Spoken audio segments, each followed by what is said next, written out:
कुछ अब बजट की बड़ी बातें जान लेते हैं। यूपी का जो बजट है वो है 6 लाख करोड़ का और 90,000 यानी लगभग 7 लाख करोड़ का बजट है। अब तक का सबसे बड़ा बजट 2022 से 75,000 करोड़ अधिक इसमें आवंटित किए गए हैं। 32,73 करोड़ रुपए की नई योजनाएं शुरू की जा रही हैं और जीएसटी से 1.5 लाख करोड़ रुपए राजस्व प्राप्ति का लक्ष्य है। आबकारी से 58,000 करोड़ रुपए राजस्व प्राप्ति का लक्ष्य है। स्टाम्प पंजीकरण से 34,560 करोड़ रुपए का राजस्व प्राप्ति का लक्ष्य है। वाहन कर से राजस्व संग्रह का लक्ष्य 12,672 करोड़ रुपए है।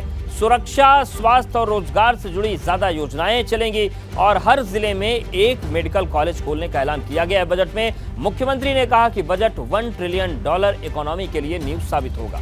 किस क्षेत्र के लिए कितनी सौगात है, चलिए हम वो भी आपको बता देते हैं।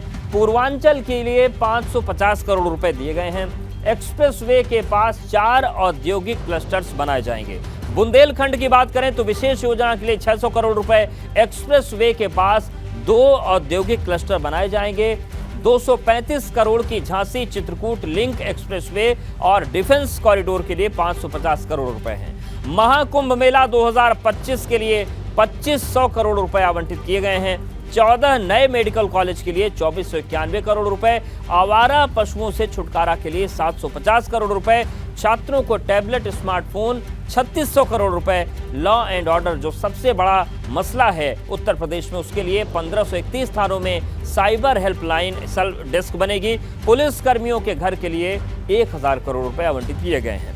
नई एमएसएमई नीति 2022 का बजट 15% बढ़ाया गया है। खेती किसानी 1700 किसान पाठशालाएं। मुख्यमंत्री कृषक दुर्घटना कल्याण योजना के लिए 750 करोड़। किसान पेंशन योजना के लिए 7,248 करोड़। राष्ट्रीय कृषि विकास योजना के लिए 984 करोड़ 54 लाख रुपए। नेशनल क्रॉप इंश्योरेंस योजना के लिए 753 करोड़ 70 लाख। यूपी मिलेट्स कार्यक्रम के लिए 55 करोड़ 60 लाख रुपए का आवंटन हुआ है। चलिए सीधे मेहमानों का रुख कर लेते हैं। बजट पर चर्चा भी जरूरी है और ये जानते हैं कि क्या इसमें बेहतर है और क्या गड़बड़ियां रह गई हैं।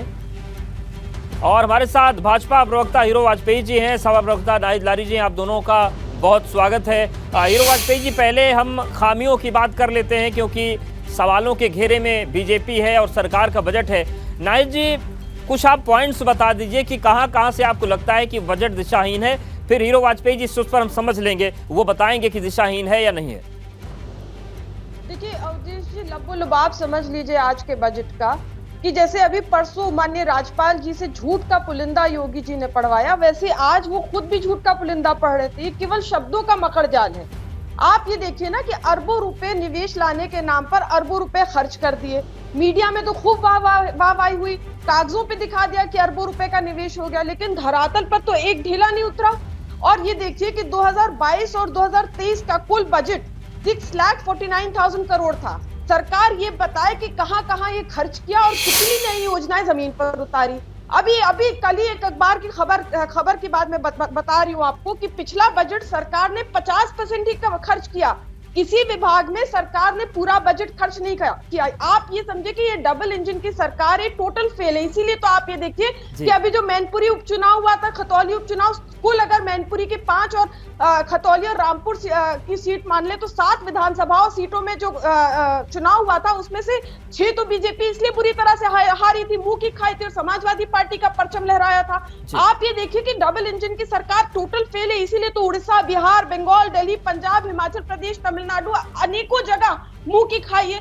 देखिए जो बजट है उसमें महिलाओं के लिए कुछ नहीं है, किसानों के लिए कुछ नहीं। किसानों की ये बात करते, किसानों के लिए तो इनकी नीयत साफ ही नहीं है।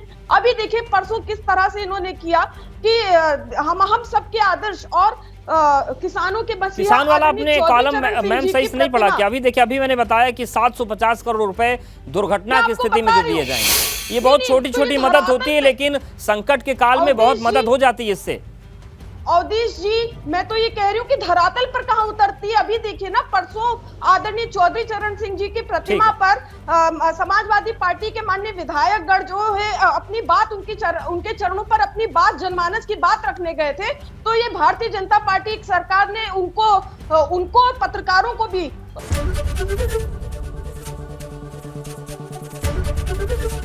एबीपी गंगा, खबर आपकी, जुबान आपकी।